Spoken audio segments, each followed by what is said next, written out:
Coming up on this episode of the Roundtable.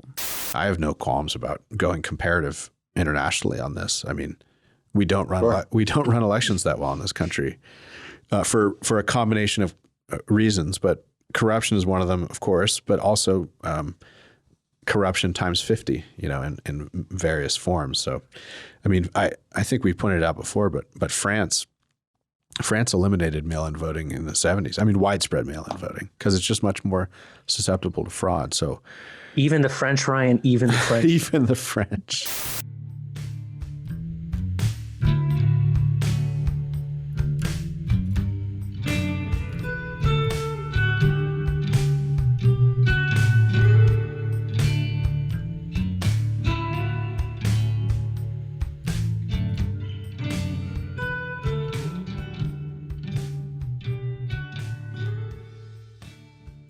Welcome, everyone, to another episode of The Roundtable, the weekly editors and publishers podcast here at the American Mind at the Claremont Institute. I'm your host, Ryan Williams, president of the Claremont Institute and publisher of the American Mind and the Claremont Review of Books. We're on a skeleton crew this week. I'm here just with the famous, the eminent David Barr. How's it going? Good. How are you? I keep forgetting. Well. I keep forgetting your title, David, because we. So I think You're a senior communications director. There you go. Yeah. David Barr, senior communications director. That's my fault, people. We, as I keep mentioning occasionally, as I kind of remember David's title, we made a move sideways for David in the organization, and he's doing great work, flacking all our stuff. Still involved in the American Mind as well. Anyway, we wanted to open this week with hot off the presses, this Josh Hawley statement about his intention to object to the certification on January 6th of the Electoral College vote. Let's get precisely what he said. It's a short statement. He basically is, the man has no expectation that it's going to derail the very likely Electoral College or the Republic, for that matter. Or vote for Joe Biden. But he said the following the both the 2004 and 2016 elections, Democrats in Congress objected during the certification of electoral votes in order to raise concerns about election integrity. They were praised by Democratic leadership and the media when they did, and they were entitled to do so. But now those of us concerned about the integrity of this election are entitled to do the same. I cannot vote to certify the Electoral College results on January 6th without raising the fact that some states, particularly Pennsylvania, failed to follow their own state election laws. And I cannot vote to certify without pointing out the unprecedented effort of megacorporations, including Facebook and Twitter, to interfere in this election in support of Joe Biden. At the very least, Congress should investigate allegations of voter fraud and adopt measures to secure the integrity of our elections, but Congress has so far failed to act. For these reasons, I will follow the same practice Democrat members of Congress have in years past and object during the certification process on January 6th to raise these critical issues. Now, he doesn't actually say he's not going to vote to certify. Right. But he does say he's going to object. Some, predictable voices on our side have said this is cynical and ridiculous and et cetera, et cetera.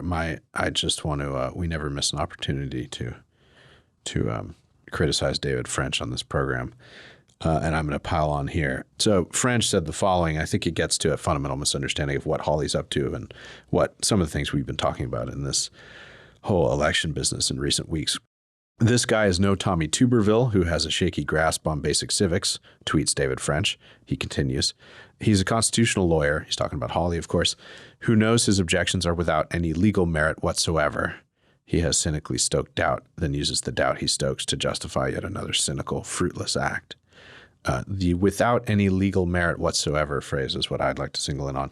This is, French's constant problem with our current political environment, which is to, in a lawyerly fashion, raise only, these minimalist claims of legality or non-legality.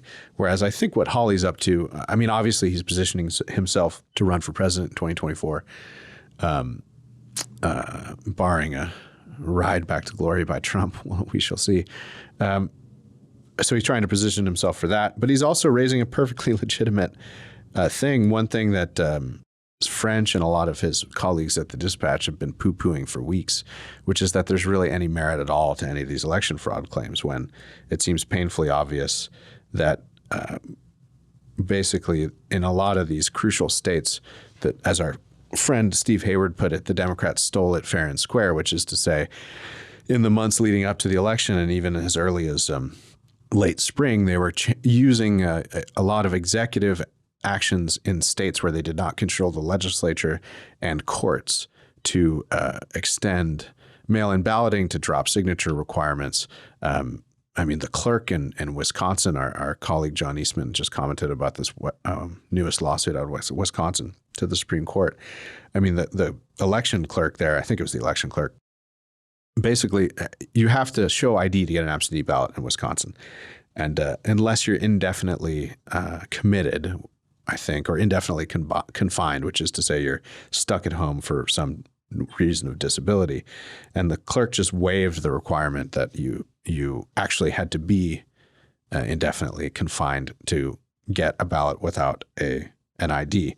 So the charge, which is I think pretty well substantiated, is that a lot of people who normally could not get an absentee ID or absentee ballot without showing ID got one just mailed to them without showing ID. Anyway, there are these and a myriad other things. We don't even have to get to the questions about Dominion software problems to the extent of their depth or what, or hacking or any of the more wild claims about all of this.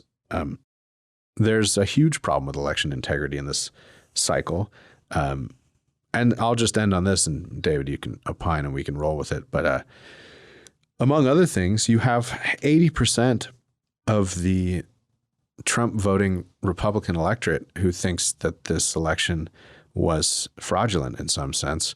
And you have even, I forget what the percentage is, but even like 8 or 10% of Biden voters think it was not all on the up and up.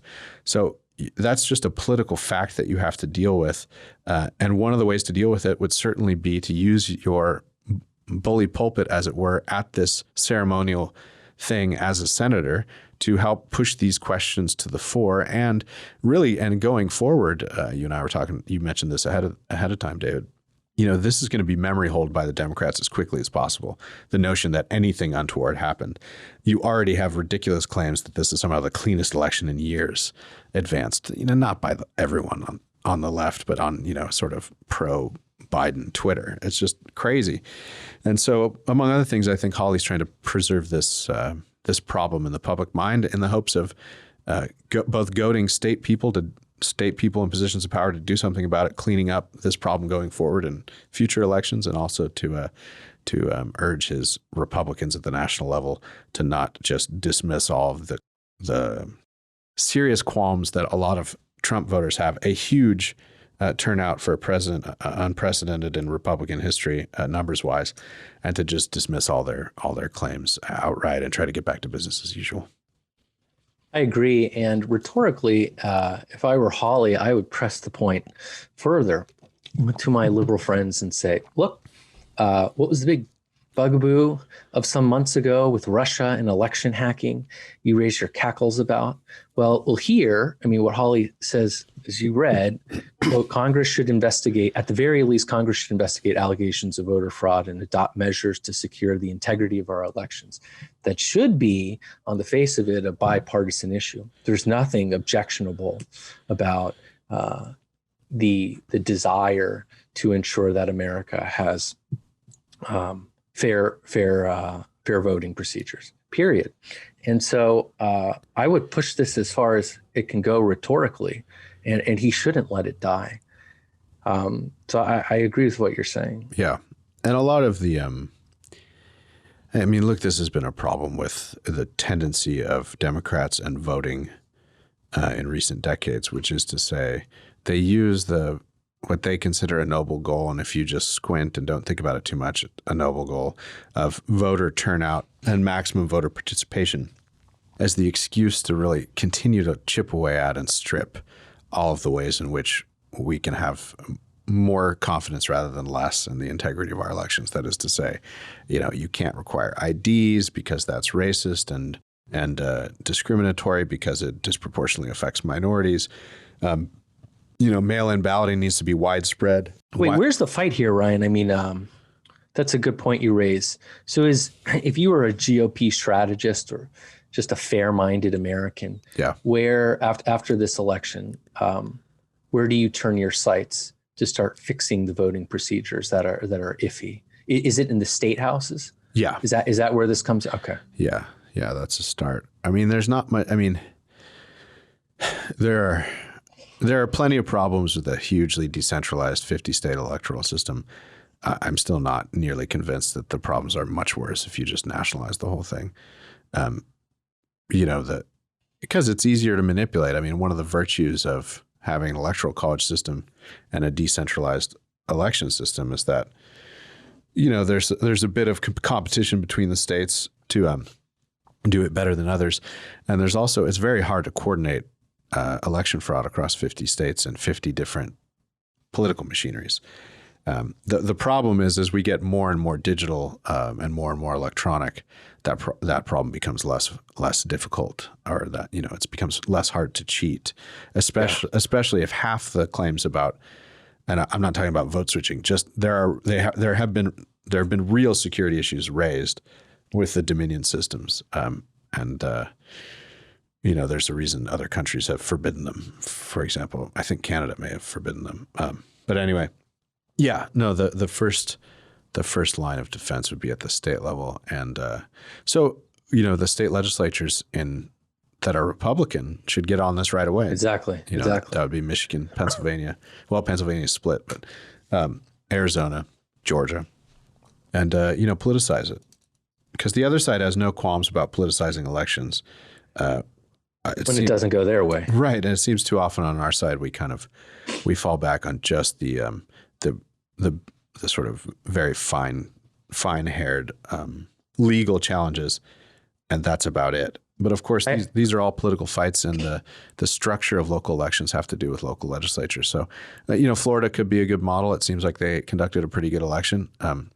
It wasn't that close, which helps.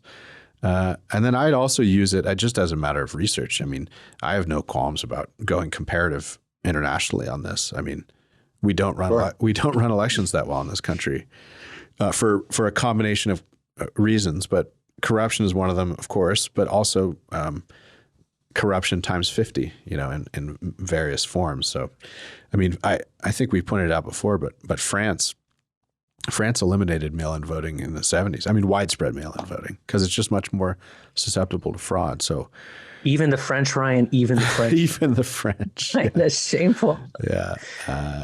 They also, what was the other thing? They also prohibit, we couldn't do that in this country because of the First Amendment, of course, but they also prohibit political ads like 30 days out or something. Interesting. Or no, sorry, it's polling. That's right. They prohibit polling 30 days out. Oh, that's interesting. So you have because they regard them as sort of manipulative tools in the crunch, which is obvious. Yeah, well, they have that whole history with the guillotine, and it's unfortunate. It's true. Yeah.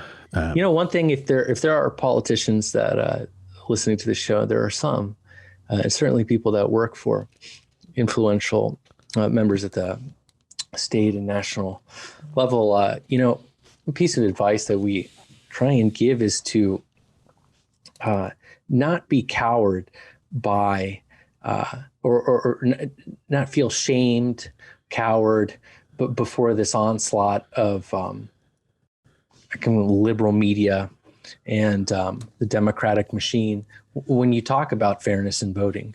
And I think there's a lot of naming and shaming. I mean, It's just actually quite explicit. We spoke a number of months ago about this, Transition Integrity Project, where they're just writing down conservative donors and lawyers, anybody affiliated with Trump in order to screw their lives up in perpetuity. But don't be coward by that stuff. And so take this seriously and roll with it and know that you're backed. And I think, well, I mentioned it sort of offhandedly, but the criticisms, especially of requiring ID at voting, is that it's hard for poor people to get IDs. I've never really understood that argument. I mean, a lot of states, it's under $50 to get an ID. I guess that's prohibitive if you're very poor, but I doubt we could just waive that for. Of course, no, there are solutions to that. And look, and across the various states, it is true that cynical Republicans, and if the shoe were on the other foot, in various ways, the Democrats would do it too, just opportunistically, realize their advantage in making it slightly more expensive to vote than free, and think it benefits them, and it kind of does given current demographics. So there's a whole range of motivations here, but it seems like in an advanced democracy, it's not too much to ask that you give an ID to vote. And I think we ought to go back to paper ballots too. There are plenty of countries, large democracies, some south of us, in South America, that have mostly paper ballots and get them counted the day of the election. This is not. It's just a matter of manpower and willpower. And sí, señor. Yeah, sí. Yeah. So ID, paper ballots. That's where I'd start. And then, like I said, look, there's no reason we can't look at smaller, more homogenous countries that have better oiled, centralized electoral systems and learn from them. I don't know. Yeah, so there's a dissertation topic right there, or at least an interesting essay. Mm-hmm. And you said, encourage people not to be cowed by this, and that's right, and not to be cowards about it. And I think one of the tools that one would have to have in one's back pocket to deflect some of the inevitable charges of racism for asking for ID to vote, is to survey, especially registered voters who are minorities, registered and likely voters who are minorities. Heck, even any minority, most minorities. I think you'll find overwhelming support for showing an ID before you vote.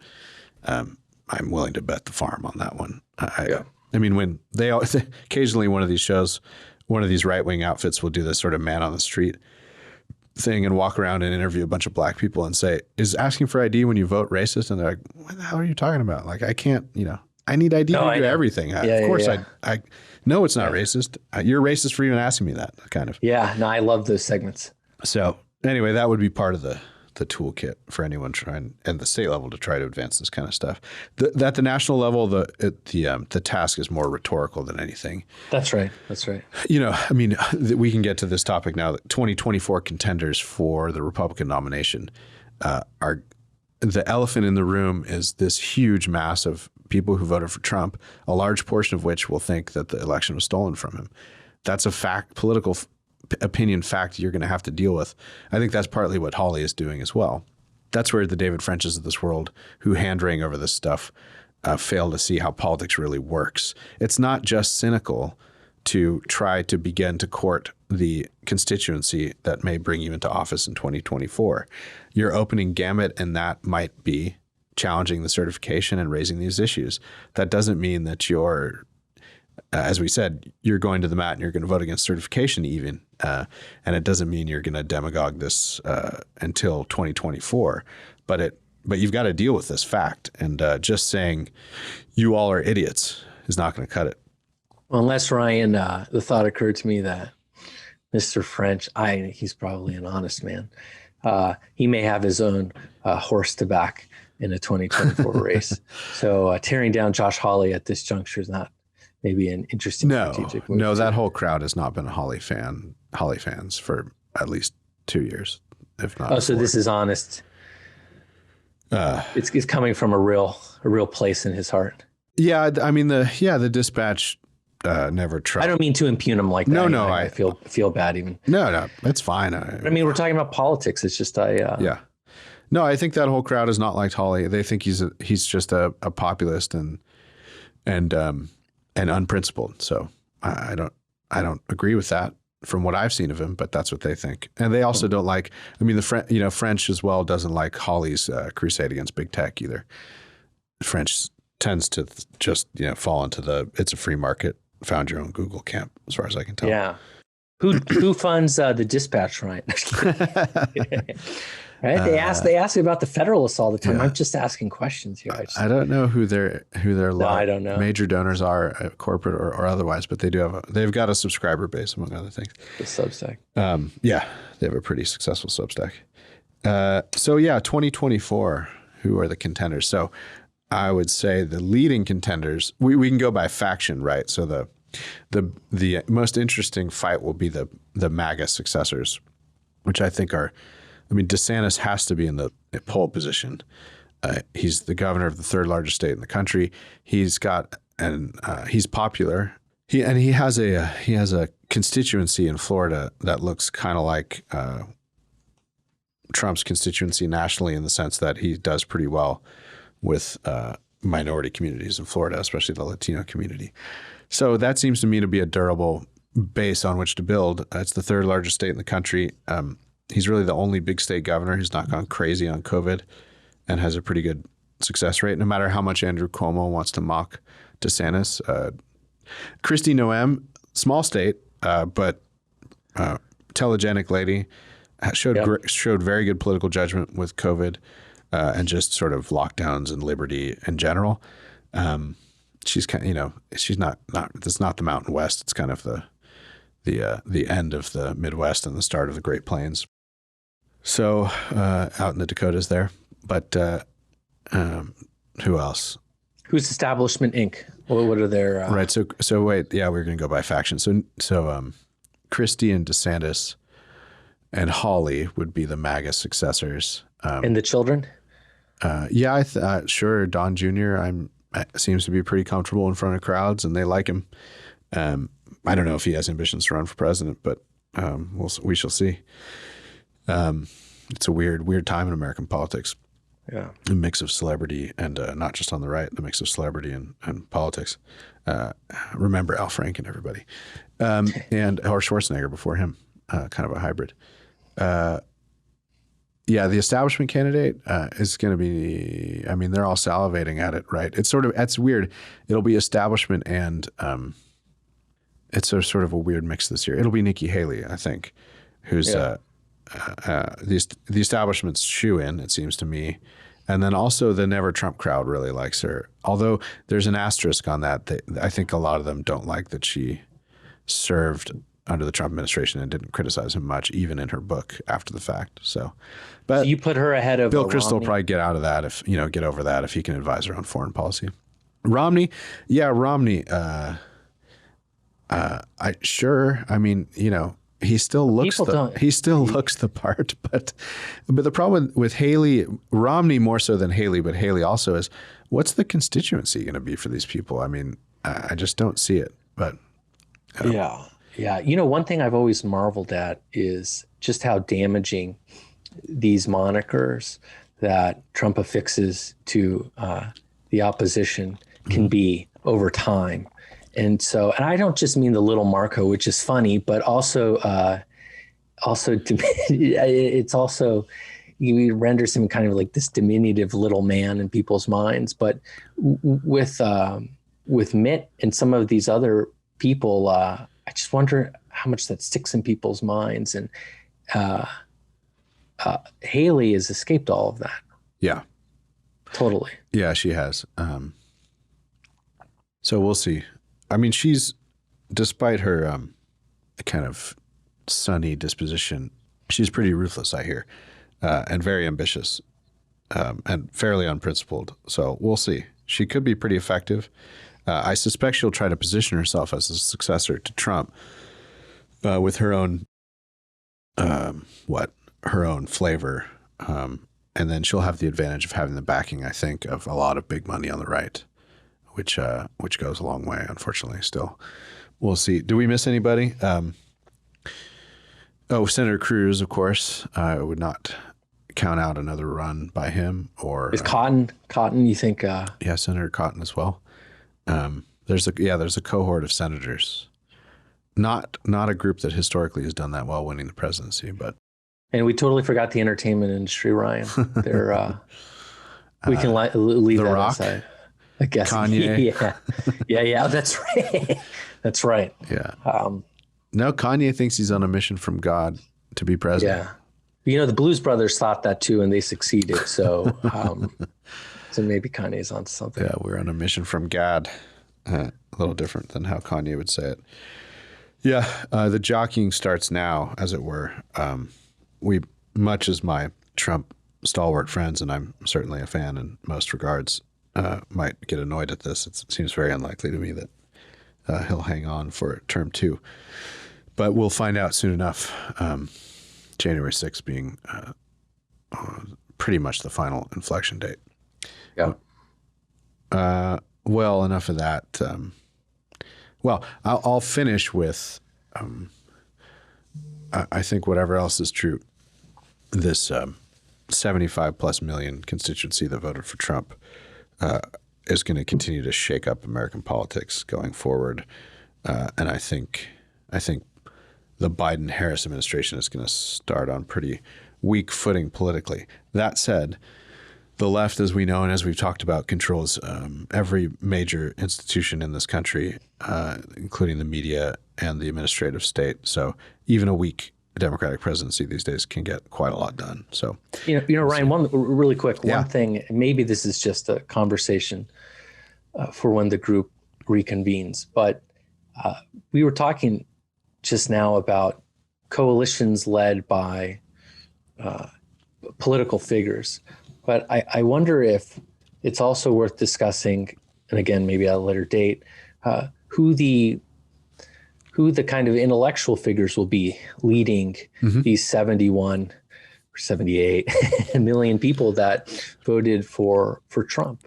I mean, one of the major failures the past few years for movement conservatism is I don't think that they really honed the energy that the so-called Tea Party movement brought to the fore. And it would be a shame if a lot of the passion, political passions stirred up by Trump weren't harnessed in a not just a useful, but a moral and good way.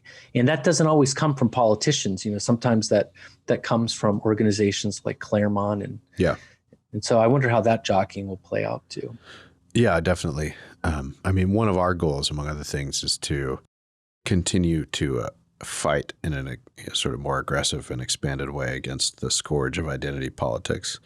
And we have these Substack writings. Usually they're 500 words, but I ginned up 1,000 yesterday. The good Mr. Gannon posted it this morning, and I think I called it our over-credentialed overlords. We need to nurture a good and healthy skepticism for expertise of all kind these days. Now, a Tom Nichols out there would say, "Oh, God, this just proves my point about ignoramus conservatives and populist Republicans." And now the think tanks are going this way too. But no, we're not anti-expertise in the true sense. But this whole edifice of quote unquote expert knowledge that lives in this weird ecosystem of, well, it's not weird, but this ecosystem of the universities, the administrative state and the bureaucracy, both at the state level and the national level, foreign NGOs and intranational organizations. It's kind of a hive mind in a way with consensus opinion on all sorts of things. And consensus opinion, of course, is the enemy of true expertise and true scientific opinion. So we have to regard, quote unquote, the experts say politically these days, especially when it comes out of the mouth of some interested party or some government official. And I think a huge realm in which this is true is identity politics. From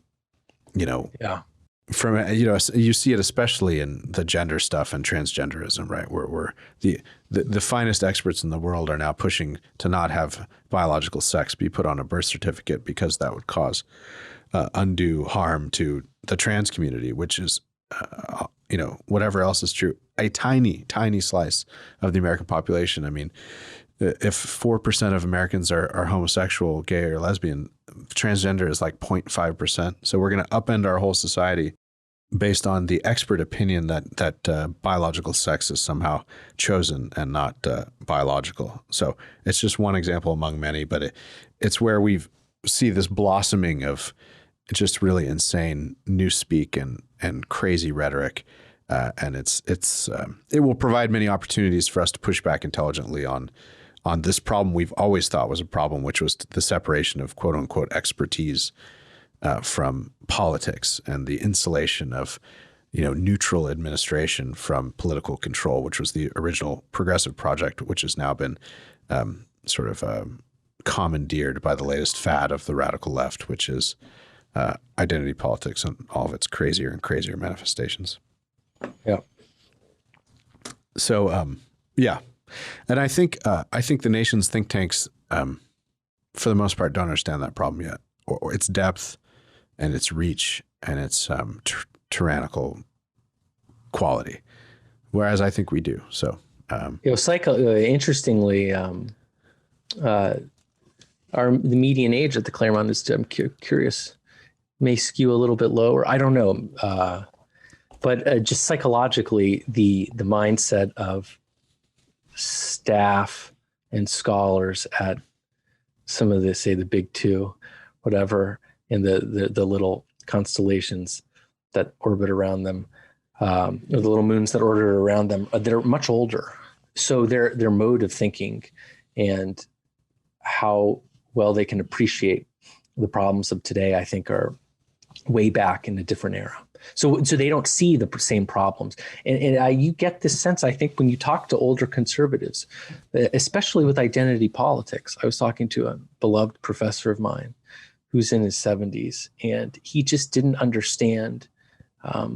He didn't see it as a kind of affront to our way of life. He did, and he was a conservative man. He just didn't understand the depth of the problem. Mm-hmm. And so I think that also happens at conservative think tanks. Yeah. I don't know if it's our average age. We have a nice mix around here, but certainly the around the American Mind editorial staff, we've got 2 folks over 40, and that's about it. And then, so some of our senior scholars, of course, like anywhere else. No. Right. Yeah. Right. But our senior scholars, Ed Erler, Angelo Codavilla, John Marini, actually, yeah. John Marini, they're all pretty, they're all pretty hip to the problem of identity politics. They're more hip than we are. Yeah. No, it's interesting. Well, we'll see. I mean, it's something to watch. The conduct of the think tanks. Look, people who are not that clued into this world, and I think it's probably some of our listeners might roll their eyes at that, like, how important is it, the conduct of the think tanks? But they are real. I mean, especially in the ecosystem of Washington, they're leaders in the realm of acceptable thought, and people don't. Sorry, I didn't mean. Yeah, and any opinion ecosystem like that, if something is beyond the pale, it's very hard to bring it up and hard to make headway on it, hard to research it. And unfortunately, the left has done a good job at removing things from the ability of discussion and saying to even raise them is beyond the pale. And unfortunately, too many of the kept conservatives around Washington kind of go along with that game. Yeah, and it's been profitable, too. Mm-hmm. I think the listeners have to understand that think tanks are often populated by former administration members. So high-ranking members. It's they kind of hanging out on the beach when there's the opposition government is in power, and then they flow right back in to the halls of power when our people or their people are up. And they write white papers in support or defense of a current administration, and it all is this incestuous kind of network, and dishonest in many serious ways. People kind of have to understand how this works. Media is tied into it too. Again, conservatives have the similar flaws to the liberals. Yeah, in this respect. And it's kind of an Imperial City problem, right? It's a DC problem because the status quo there, after 100 years of the growth of this fourth branch of government, the expert bureaucracy and administrative state, and its puffed upness with the authority of science and technical knowledge.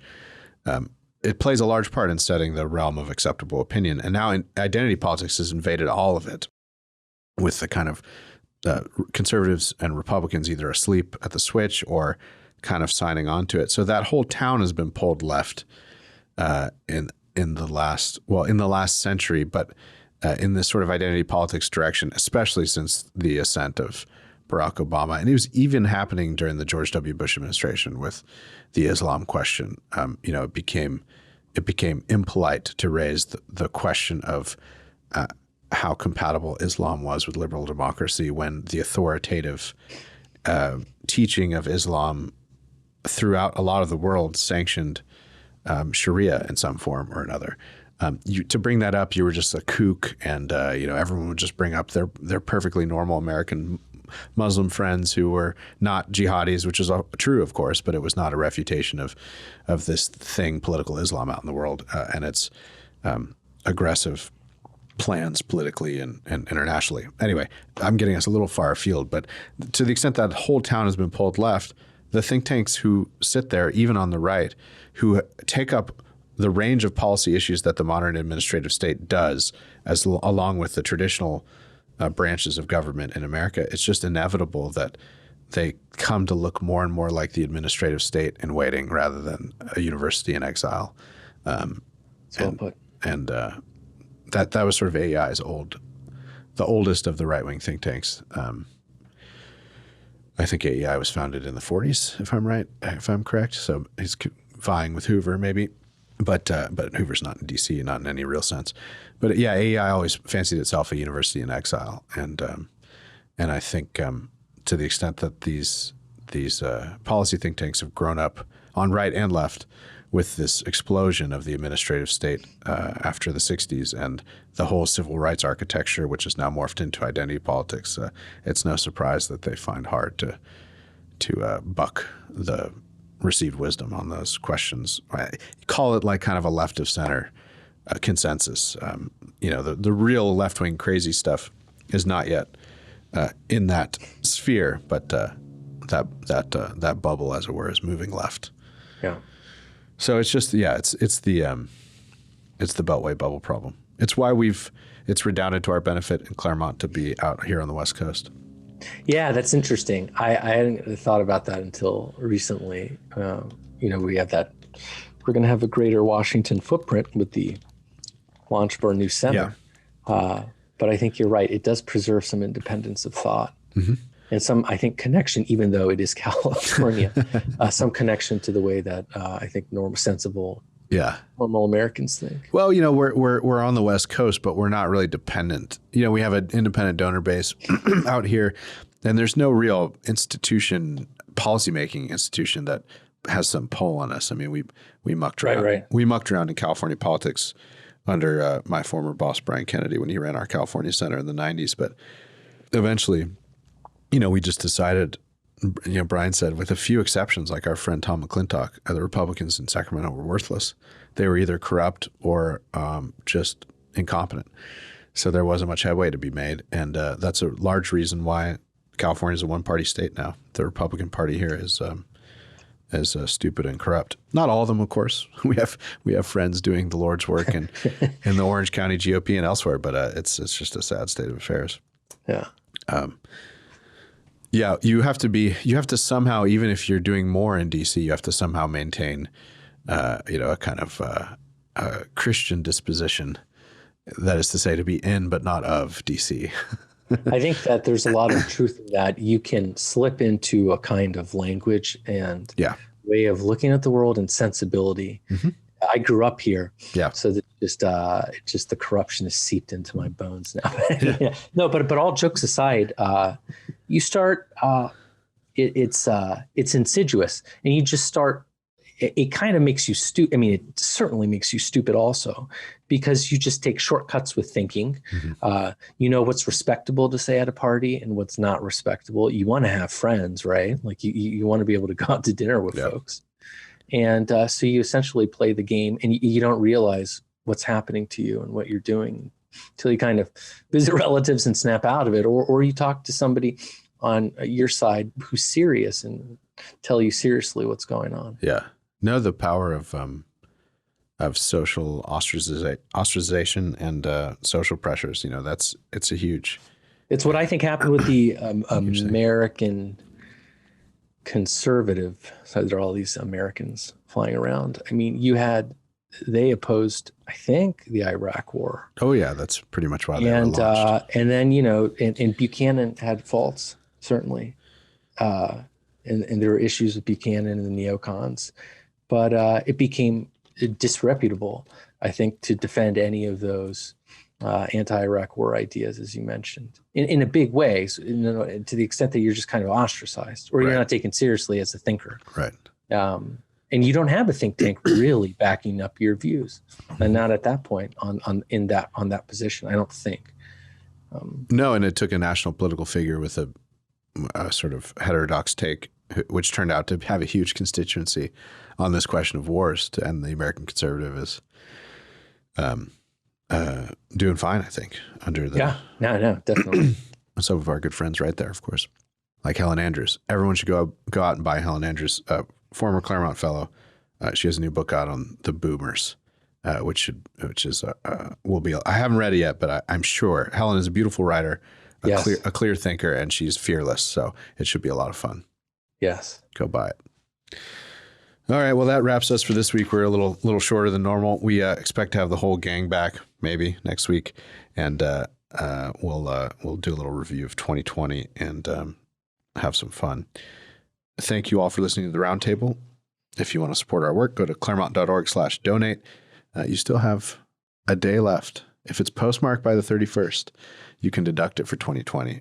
We exist here at the Claremont Institute on about 98% individual and institutional gifts. We don't take any corporate money, and we don't really sell a bunch of stuff. So we're thankful to all of you for helping us do what we do. Visit our websites at americanmind.org, claremont.org, and claremontreviewbooks.com. Don't forget to rate us well. Review, share, and subscribe on Apple Podcasts or wherever you get your podcasts. Thanks to the production and engineering crew, as always, Jake Gannon and Alyssa Lee. Thank you, everybody. Talk to you next week.